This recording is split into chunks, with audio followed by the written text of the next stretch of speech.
Fast food आणि हॉटेलिंगच्या जमान्यात गावाकडची अस्सल चव हरवली आहे असं तुम्हाला वाटत असेल तर थांबा.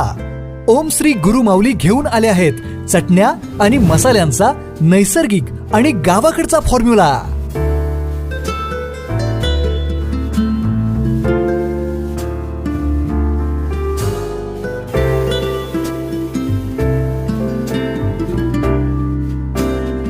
लाकडी घाण्यावरील तेल वापरून देशी मालापासून बनवलेल्या विटा गोल्ड स्पेशल, गावरान स्पेशल, मटन स्पेशल अशा चटण्या. विटा शहर विकासाच्या नव्या पर्वाची सुरुवात. आमदार सुहास बाबर यांची दूरदृष्टी. नागरिकांनी मांडल्या नाविन्यपूर्ण संकल्पना. विटे शहराच्या विकासासाठी विविध क्षेत्रातील मान्यवरांच्या कल्पना व नागरिकांच्या सूचना यांच्या साथीने सर्वांगीण विकासासाठी आग्रही भूमिका व अभिनव उपक्रम आमदार सुहास बाबर यांनी हाती घेतला आहे. विट्याच्या विकासाच्या भविष्यातील संकल्पना हा महत्त्वपूर्ण कार्यक्रम आमदार सुहास बाबर यांच्या पुढाकाराने उत्साहपूर्ण वातावरणात पार पडला. विटा शहराच्या सर्वांगीण आणि नियोजनबद्ध विकासाचा ठोस आराखडा तयार करण्याच्या उद्देशाने हा उपक्रम आयोजित करण्यात आला होता. या उपक्रमाला शहरातील व्यापारी, उद्योगपती, सामाजिक संस्था, शिक्षक, पत्रकार, महिला प्रतिनिधी, युवक वर्ग यांच्यासह साहित्यिक, नर्स, वकील, फ्लावर मर्चंट, ट्रॅव्हलर्स, फोटोग्राफर, भाजी विक्रेते, डॉक्टर्स, आर्किटेक्ट, इंजिनियर्स, ज्येष्ठ नागरिक, शेतकरी, रिक्षाचालक, ट्रेलर, दुकानदार, नाभिक, हार्डवेअर, कापड व्यावसायिक अशा विविध क्षेत्रातील मान्यवर मोठ्या संख्येने उपस्थित होते. प्रत्येक घटकाने आपल्या क्षेत्राशी संबंधित विकासाच्या संकल्पना मांडल्या. शहराच्या वाहतूक व्यवस्थेपासून स्वच्छता, पाणी पुरवठा, पर्यटन, शिक्षण, आरोग्य, क्रीडा, सांस्कृतिक विकास, रोजगार, व्यवसाय अशा विविध अंगावर सखोल चर्चा झाली. नागरिकांनी शहराच्या प्रगतीसाठी अनेक नाविन्यपूर्ण आणि वास्तववादी संकल्पना मांडल्या.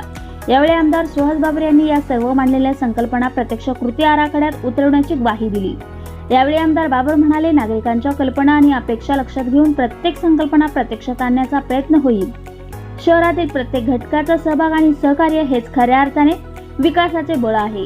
विटा शहराचा सर्वांगीण आणि नियोजनबद्ध विकास घडवण्यासाठी प्रशासन, लोकप्रतिनिधी आणि नागरिक यांचे एकत्रित प्रयत्न महत्त्वाचे ठरणार आहेत. या कार्यक्रमादरम्यान शहराच्या विकासाबाबत नागरिकांमध्ये एक सकारात्मक आणि रचनात्मक वातावरण दिसून आले. विविध क्षेत्रातील प्रतिनिधींनी आपल्या अनुभवांवर आधारित सूचना मांडत शहराच्या समस्यांचे वास्तववादी चित्र मांडले. वाहतूक कोंडी, रस्त्यांची दुरुस्ती, कचरा व्यवस्थापन, पाणी पुरवठा, सार्वजनिक सोयीसुविधा, हरित उपक्रम आणि रोजगार निर्मिती यासारख्या विषयांवर अनेक अभिनव कल्पना समोर आल्या. विटा शहराच्या विकासाच्या दृष्टीने असा उपक्रम प्रथमच राबवण्यात आल्याचे उपस्थित नागरिकांनी नमूद केले. शहराच्या भविष्यासाठी नागरिकांना प्रत्यक्ष सहभागी करून घेण्याची ही कल्पना अभिनव आणि प्रेरणादायी असल्याचे मतही त्यांनी व्यक्त केले.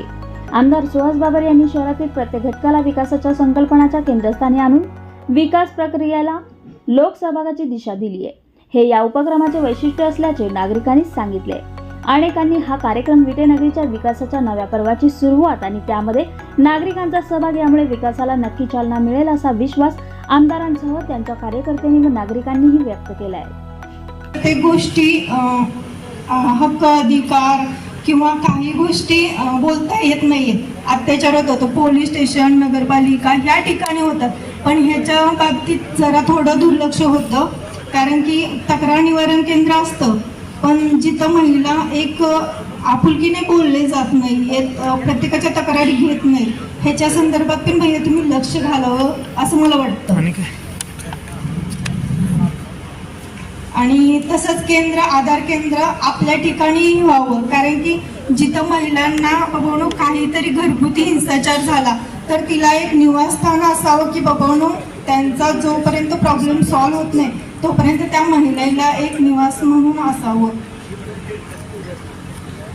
आणि दुसरी गोष्ट की काही गोष्टी आरोग्यविषयी योजना असतील, शासकीय योजना वगैरे, त्याच्या संदर्भात काही प्रॉब्लेम असतील तर त्याच्या समिती बनवणं गरजेचं आहे. म्हणजे तरुण आदर्श पाहतोय, आपलं वर्ष साधारण 41-42 आहे, पण आजची जी पिढी आहे ती आपल्या पाठीमागची पिढी 20 वर्ष आहे. 20 वर्ष खूप मोठा कालावधी आहे. 20 वर्षापूर्वी भैया आम्ही तुम्हाला दादांना खेळताना पाहत होतो आणि भाऊंसोबत, आदरणीय भाऊंसोबत तुम्ही फिरत होता त्यावेळेला, तर त्याची कुठंतरी तुम्ही जोड घेऊन ही पाहता. तर मला वाटतं की आपण सगळ्यात मोठं यूथवरती फोकस करावं.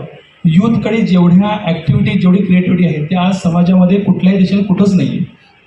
तर हा एक मला विषय वाटतोय की व्यसनाबद्दल आपले जे काही कायदे आहेत, जे काही स्पेसिफिक गोष्टी आहेत त्या